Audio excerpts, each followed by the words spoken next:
Hello everyone, my name is Cosimo, and welcome to the Duskblood waiting room, yeah. This is Bloodborne 2 waiting room.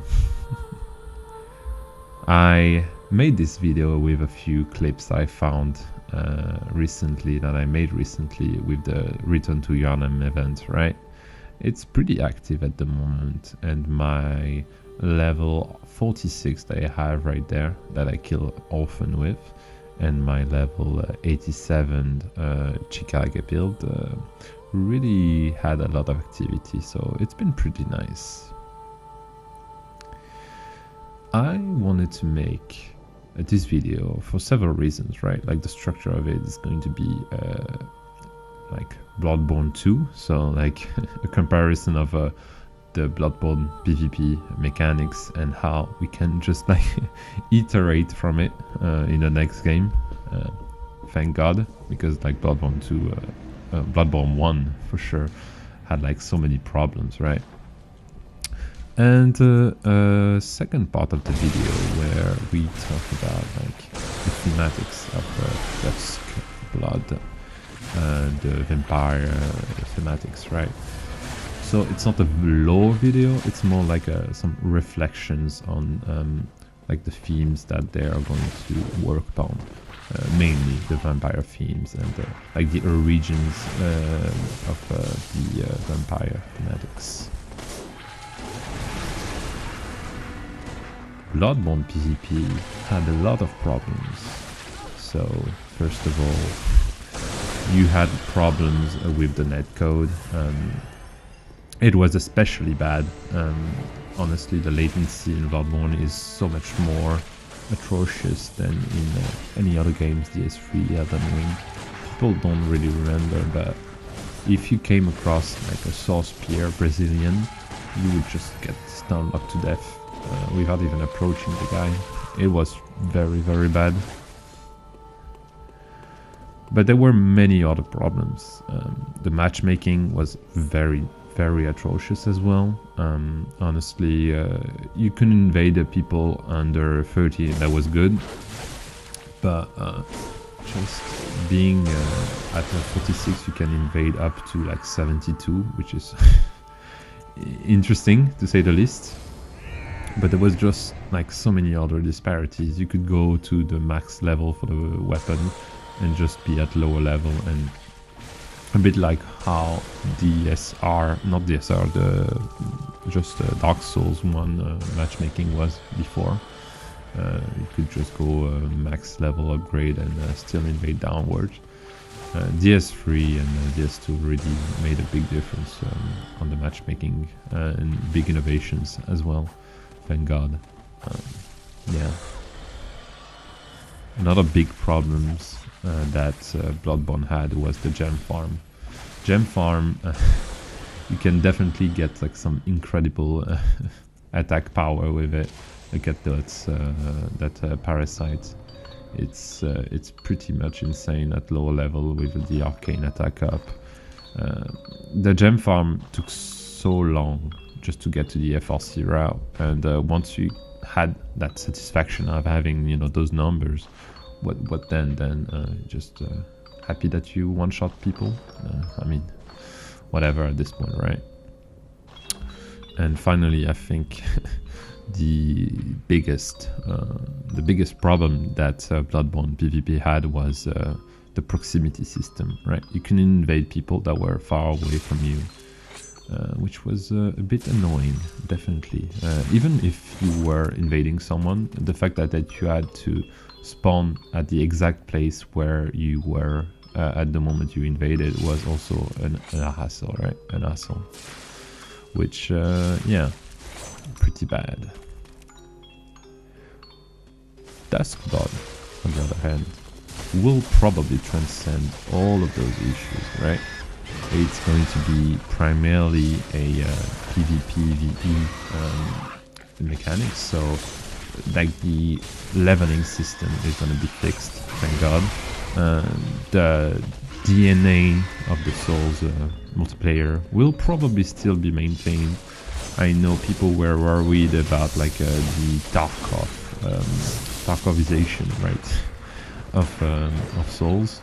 But I think it's gonna be fine because Miyazaki said he wanted to add in like those roles into the game and into the game mode.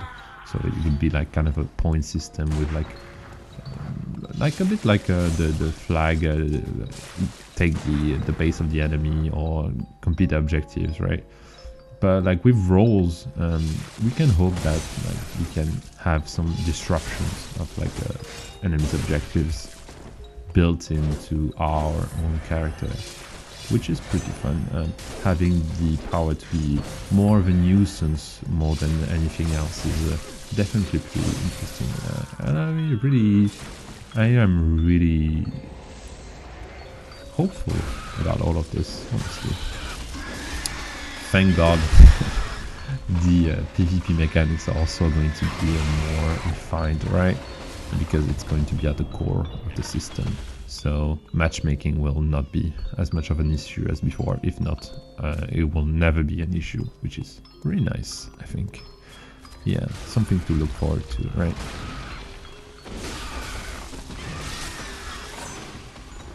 This build that you see here is my vampire build. It's my Slavic vampire build, like vampire hunter kind of aesthetic with the Chikage. And I think it's a good segue into talking about the next theme of this video, right? Which is talking about vampires and how Duskblood is different, I think, in the themes that it's going to bring than Bloodborne. It's going to rely way more on like how undeads are seen throughout like different culture, because after all, it's not just going to be a Victorian area game, right? Miyazaki said that it's going to rely on a lot of themes from different cultures, like so modern areas. So we saw the trains, right? But we also saw like some themes around like Japanese culture, which would be really nice to like blend in undead, I would say, myths about like different type of repose from the undead from different parts of history. I know that like Japanese culture and like European and Slavic culture around undeads are really different from one another. So yeah, I think we can have a lot of variation on those themes, which is really nice. We already saw a bit like from the gothic horror to the Lovecraftian horror with that big moon, right? To like the Oni looks that we got from the Japanese culture. I think that's something to be hopeful for. Even like the Chinese version of the undead are pretty unique too. There was this big show on Netflix that was not about Chinese culture and undead, but like it was a Korean show, which was pretty nice. I don't remember the title right now, but it definitely had those Guanxi and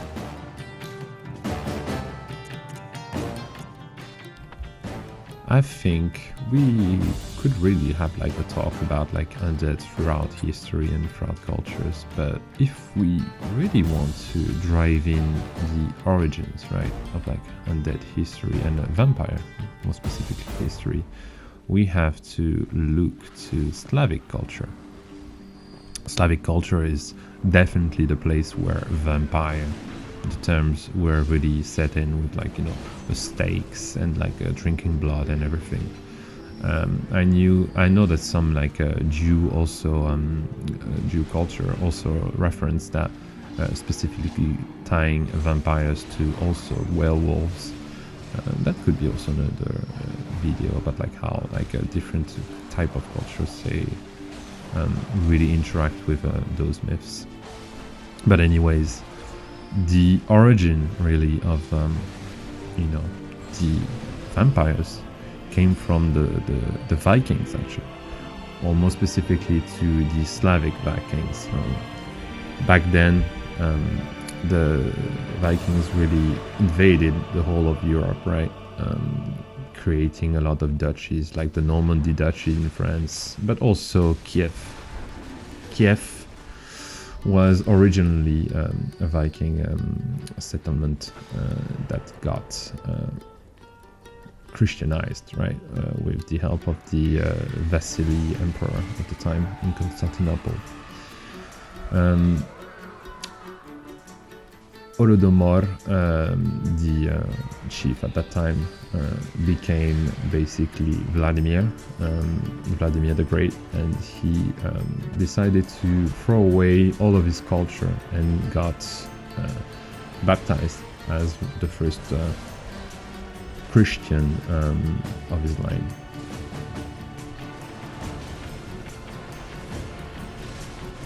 But throwing away different rites also means throwing away different beliefs, right?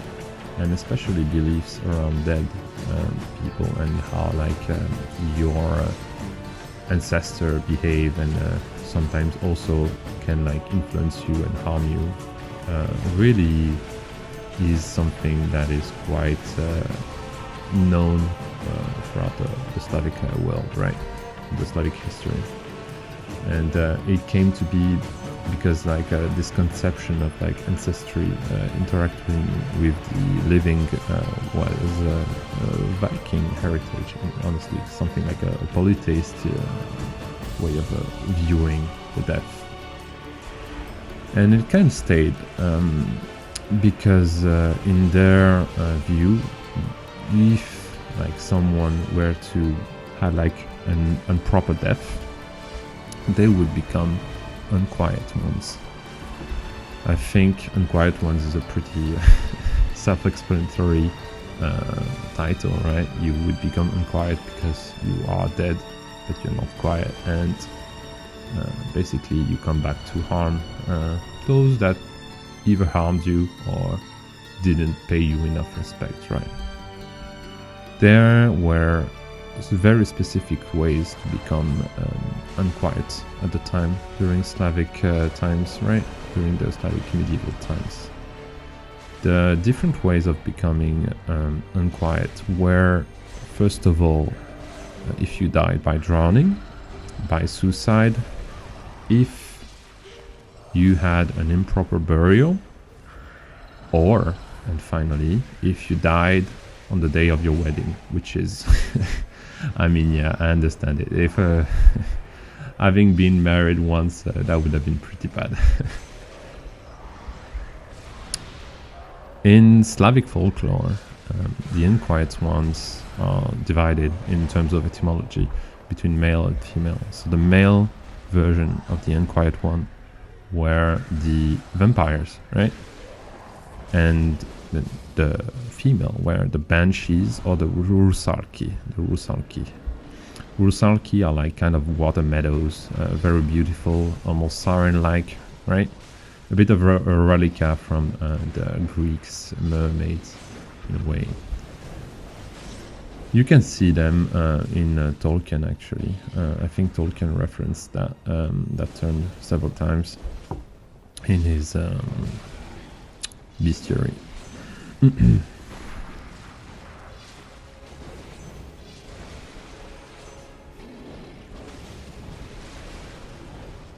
But why did those cultures come, right? Why at that time we can say that, yeah, at this time the vampire is something that was pretty prolific in the culture and the way of thinking of those people at the time. And it can all be traced back by the fact that, well, if you become a Christian, if you start losing your previous ways, it's going to cause some disruption.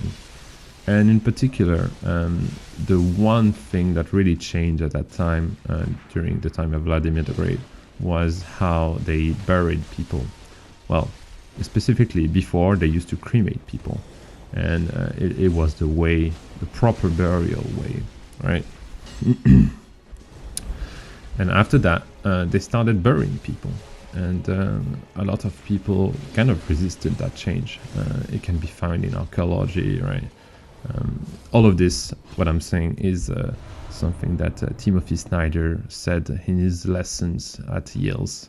I'll put the link in the description if you want to learn more about like the specific period in Slavic world.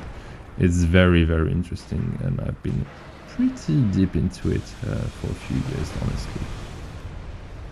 And so, because they had to bury people and not burn them anymore, they had to think of a way of making sure they would not become unquiet. And that's how, and that's why they put stakes for the heart, just to be sure, right? So you can also see that in Bloodborne, obviously, with the stake driver from the Kid Power. It's pretty nice to see those references back.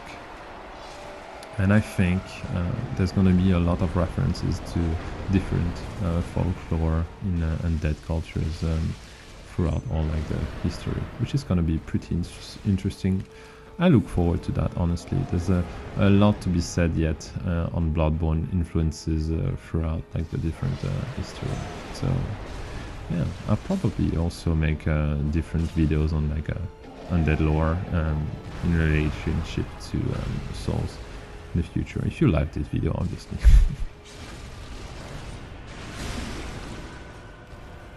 As you can see in the background, those two builds that I made were also, in my opinion, made to be able to help people gem farming. I remember someone helping me and being the hero of my story when I was trying to fight Watchdog, all the old lords, so the Fire Doggo, to go to the FRC route, and I just kind of lost hope, and he just came in and saved the day, which was pretty cool. And yeah, I said to myself, when I grow up, I want to be this guy. No, so yeah, I try to help around people. If you want to receive love mail, there's no better way than having a blood gemmed character and helping out people in the dungeons. Anyways, thank you very much for watching this video. If you're still here, I think that's because you like what I do. And if you like what I do, then subscribe, please. It really does help me out. And I've been really enjoying making those videos lately. So yeah, I hope you like those, and I hope to see you soon.